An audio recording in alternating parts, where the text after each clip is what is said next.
Bonjour, Aude de Kéros. Parlez-moi de votre livre qui vient de sortir, 1983-2013, année noire de la peinture. Ce livre paraît pour le 40e anniversaire de la FIAC et le 30e anniversaire de l'art dirigé en France. Il a comme but d'éclaircir un point de l'histoire de l'art et répondre à la question mais pourquoi, mais comment se fait-il que la peinture, la sculpture et la gravure soient devenues en France des pratiques clandestines?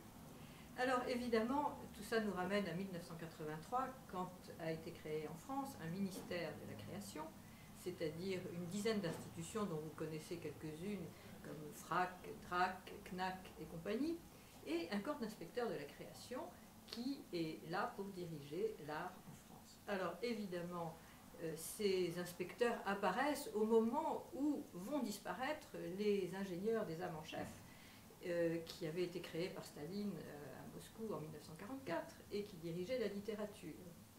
Donc pendant 30 ans, nos chers inspecteurs ont été au centre du seul réseau de consécration en France. Ils ont satellisé les médias, les collectionneurs, les galeries de leur choix. Ils ont défendu uniquement l'art conceptuel et l'art référencé à New York. C'est ainsi que la place de Paris a disparu, si on peut dire. Et tout cela nous mène aux années 2000 où, évidemment, la mondialisation de l'art et le développement de l'art financier a fait que les inspecteurs de la création sont devenus non les chefs d'état-major comme ils l'étaient, mais les servants de nos grands collectionneurs mondiaux qui utilisent désormais Paris comme showcase pour faire évaluer leur art. Nous avons en ce moment M. Pinault qui occupe la conciergerie après avoir occupé le Louvre, Versailles, etc.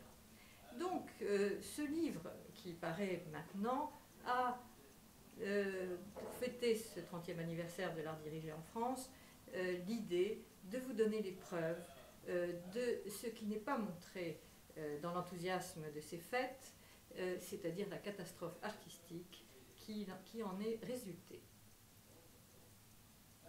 Merci beaucoup, Aude de Kéros.